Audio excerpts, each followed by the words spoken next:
कृषि कानून वापस लेने की मांग को लेकर राष्ट्रीय स्तर पर हुए आह्वान में आज सरदार शहर में विशाल किसान महापंचायत में राकेश टिकैत ने कृषि कानूनों को लेकर केंद्र सरकार पर साधा निशाना। केंद्र सरकार की ओर से लाए गए कृषि कानूनों के खिलाफ आंदोलित किसान नेता राकेश टिकैत मंगलवार को चूरू जिले के सरदार शहर पहुंचे, जहां पर राजीव गांधी स्टेडियम में आयोजित किसान महापंचायत में शिरकत की। किसान महापंचायत में कांग्रेस नेता रमेश डूडी, सादुलपुर विधायक कृष्णा पूनिया, तारानगर विधायक नरेंद्र बुडानिया भी मौजूद रहे। महापंचायत में राकेश टिकैत सरकार के खिलाफ जमकर बरसे। इस दौरान उन्होंने किसानों को एकजुट होने की बात कही और कहा कि चाहे कुछ भी हो जाए, यह कानून रद्द करवा के ही रहेंगे। उन्होंने किसान आंदोलन लंबा चलने की बात करते हुए कहा कि यह किसानों की आज़ादी की लड़ाई है। जब तक तीनों कृषि कानून वापस नहीं होंगे, सरकार कमेटी से बात नहीं करेगी और एमएसपी कानून नहीं बनेगा, तब तक लड़ाई जारी रहेगी। महापंचायत ने दिल्ली चलने का आह्वान करते हुए कहा कि दिल्ली की चारों ओर तरफ से सरकार को घेरा जाएगा और इस बार 40 लाख ट्रैक्टर आंदोलन में हिस्सा लेंगे। उन्होंने किसान आंदोलन को जमीन और रोटी बचाने का आंदोलन बताते हुए कहा कि इन कानूनों से किसानों और उपभोक्ताओं बर्बाद होंगे। राकेश टिकैत ने कांग्रेस केंद्र सरकार पर बरसते हुए कहा कि यह सरकार लुटेरों की सरकार है और लुटेरों की सरकार के बादशाह को दिल्ली से बाहर करना है ताकि वह लुटेरों का आखिरी बादशाह साबित हो। लेकिन एक बात कहना है, आज पूरे देश का जगह 3 बॉर्डर है। बांका 90 दिन की तपस्या, राजस्थान के शाजापुर बॉर्डर की 73 दिन की तपस्या, बीकाई नदी जो है आज ही मंच पर सारा जगह अगुआ प्रतिनिधि बैठे और सारा जगह किसान है। इस चूरू जिले में अब तक 1000 लोग पूजे बॉर्डर पर, लेकिन आज भी तपस्या का नतीजा है हजार लोग आज सरदार शहर में आया है। पूरे राजस्थान में नहीं, पूरे देश में संयुक्त मोर्चा का फैसला है किसान पंचायतों को। मैं आप सब लोग अठिन बैठे हैं, देखा भी और कोई 1 घंटा का किसान की मदद करना चाहते हैं तो एमएसपी को कानून में क्यों नहीं शामिल करते? उनकी नीयत साफ नहीं है, उनकी नीयत खराब है। आवाजारी पड़ेगी, जितनी मुनाफाखोरी पड़ेगी आप अंदाजा नहीं कर सकते। साथियों, हमारी मंडियां बर्बाद हो जाएंगी, हमारे लाखों लोग बेरोजगार हो जाएंगे, हमारी करोड़ों की संपत्ति नष्ट हो जाएगी, हमारा ताना बाना सारा नष्ट हो जाएगा। ये हमारा किसानी हवाले करना चाहते हैं। आज हम लोग इकट्ठा नहीं, भारत के अंदर जो गेहूं है वो आयात होता था अमेरिका से, लेकिन उस समय के नेताओं इंदिरा गांधी जी के कारण, उनके प्रयासों के कारण भारत जो है वो आत्मनिर्भर बना। जो किसानों की आवाज बनती वो निकले थे। अभी तक जितनी भी पार्टियां आई हैं सभी ने किसानों के लिए अपनी आवाज उठाई है। इसमें आपके साथ सरदार से तहसील का किसान कंधे से कंधे मिलाकर हर वक्त आपके साथ रहेगा। यही आपको विश्वास दिलाते हैं कि आपको कहीं पीछे नहीं हटने देंगे, आपके पीछे तैयार मिलेंगे। इसी आशा के साथ आप सभी लोग यहाँ पधारे, आपको बहुत बहुत धन्यवाद। और आप हमारे जितने भी नेता पधारे हैं उनको यह विश्वास दिलाओ कि हर तरह से हम तुम्हारे साथ हैं। आप खड़े करके ऊपर बताओ कि टिकैत साहब को आप कंधे से कंधा मिला के इस आंदोलन में साथ दोगे। और मैं आप सब की ओर से इनको विश्वास दिलाना चाहता हूं कि सरदार शहर के और चूरू जिले के लोग आपके साथ हैं। जब भी आप बुलाओगे तो आप सब लोग हमारे साथ चल के दिल्ली। आप सब लोगों ने एक बार धन्यवाद देता हूं और आप आगे इसी तरह से इनका साथ देते रहें। सभी को जय हिंद, जय भारत। धन्यवाद मोदी साहब। आपका हमारे युवा किसान नेता ताराचंद जी खान से कि वो आए किसानों को धन्यवाद। योजना है और कर्मचारियों के हित में है। हमने उस समय उस नवीन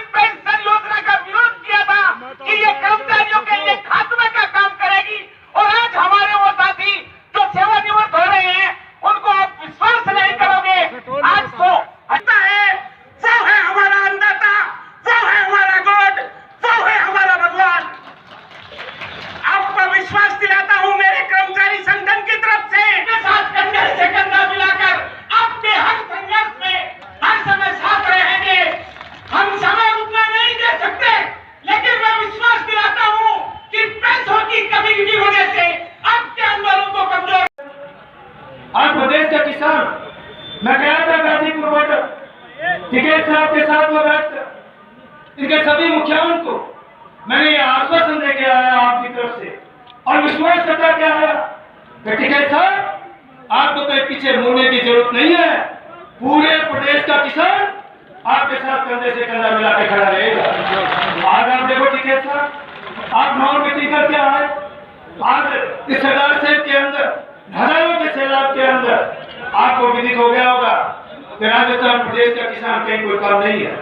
राजस्थान प्रदेश पूरे देश के किसान के सामने गला काटने वाले जो कानून है, उन कानून का आज एक ढेर ठानी में बैठा हुआ हमारा जो गरीब किसान है वो इस बात को समझ चुका है किस तरीके से उन्होंने जमीन छीनने का और किसान को एक समर्थन मूल्य पर उसकी फसल बिकनी चाहिए, उस किसान को सशक्त और मजबूत करने का काम करना चाहिए। यही लोग और देश के मुखिया मोदी जी की मैं बात करूं, इन्हीं लोगों के द्वारा 2014 के अंदर जो लोकसभा के चुनाव थे और लोकसभा चुनाव में इन्हीं लोगों के द्वारा देश की जनता के बीच में बैठकर वादे किए थे। वो वादे थे कि किसान की आय दुगनी करेंगे और पूरे देश का जो हमारा यूथ है, जो हमारा भाई है, जो बेरोजगार है, हर साल हम 2.5 करोड़ नौकरी देने का वादा करते हैं। कंपनियां फिर से हमें ठेका दिखा रही, बेरोजगारी बढ़ेगी, भूखमरी बढ़ेगी। हमें बंधुआ मजदूर बनाने के लिए ये तीनों काले कानून आएंगे, लेकिन साथियों समझने की जरूरत है कि इतने किसान अकेले वो पंजाब हरियाणा के लिए नहीं लड़ रहे। अपने यहाँ पर सबसे ज्यादा मूंगफली होती है, वो हमारे लिए भी लड़ रहे हैं। 1971 के आसपास, 1960 के आसपास किसान आंदोलित था और अपनी आवाज उठाता था कि हमें हमारी फसल का भाव उचित मूल्य नहीं मिल पाता। और उसी समय एल.के. झा की एक कमेटी बनी थी, उसी के अंतर्गत ये खाद्य सुरक्षा बिल बोलूं या FCI बोलूं, ये सारा जो सिस्टम चल रहा है, ये सारा का सारा बंद करने का काम ये केंद्र की सरकार करना चाहती है। और वो गरीब जो मजदूरी करके और इस खाद्य सुरक्षा बिल के जरिए अपने परिवार का पालन पोषण करता है, या वो छोटा सा रेडी वाला, चाहे वो गोलगप्पे बेच के, चाहे वो पाव भाजी बेच के किसी तरीके से वह अपने परिवार का पेट पालता है, तो सबसे पहले मारूं के भी आने वाली है। इस पावन धरा पे मैं इतना ही कहना चाहूंगी, संभालिए टिकैत साहब और आपकी टीम को। आपसे गुजरात को भी आजाद करवाना है। गुजरात भी बंधन में है। वहां के लोग अगर बाहर निकलना चाहते हैं तो मुकदमे होंगे और जेलों के अंदर बंद होंगे। यह आंदोलन आपका जारी रहेगा। लड़ाई कितनी भी लंबी चले, आपकी एक नजर गांव के खेत पर रहनी चाहिए, दूसरी नजर दिल्ली के आंदोलन पर रहनी चाहिए और तीसरी नजर जो संयुक्त मोर्चे के 40 लोग हैं, भारत सरकार कमेटी से बात करें। हमने बार बार कहा है कि हमारा मंच भी वही रहेगा और हमारे पंच भी वही रहेंगे। पूरे देश के किसानों की नजर उन 40 लोगों पे है, एक नजर वहां पे भी हमारी रहेगी। हमारा ना पंच बदलेंगे ना हमारा मंच बदलेगा। पूरे देश में जाएंगे, सारी जगह मीटिंगें करेंगे और आंदोलन लंबा चलेगा। ये छोटी लड़ाई नहीं है।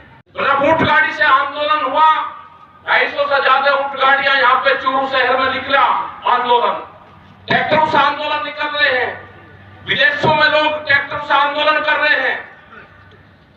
3.5 लाख से ज्यादा ट्रैक्टर दिल्ली की धरती पे गए, मोर्चे दिल्ली की चारों तरफ को लगे हुए हैं। 40 लाख ट्रैक्टरों का टारगेट इस आंदोलन से पूरे हिंदुस्तान में जोड़ने का है। और वे ट्रैक्टर होंगे जो भारत सरकार ने रिजेक्ट कर दिए। आपको तो शायद पता भी नहीं होगा कि 10 साल पुराना ट्रैक्टर आप चला नहीं सकते। अगर आंदोलन फेल होता है तो 10 साल पुराना ट्रैक्टर आपका तोड़ा जाएगा, डीजल से चलने वाला पंपिंग सेट आपका तोड़ा जाएगा। क्या किसी किसान की हैसियत है कि 10 साल में ट्रैक्टर खरीद ले? यहाँ 20-20 और 30-30 साल पुराने भी ट्रैक्टर होंगे। हमने वो ट्रैक्टर जो चलवाए वो ट्रैक्टर थे जो 10 साल पुराने ट्रैक्टर थे। दिल्ली की चमचमाती सड़कों पर ट्रैक्टर चला। ये ट्रैक्टर फिर चलेगा। ये ट्रैक्टर जो भी आंदोलन में शामिल होंगे उनकी संख्या 40 लाख होगी, पूरे हिंदुस्तान भर में जाएंगे हम। इन्होंने कहा कि बंगाल की क्यों बात करते हो?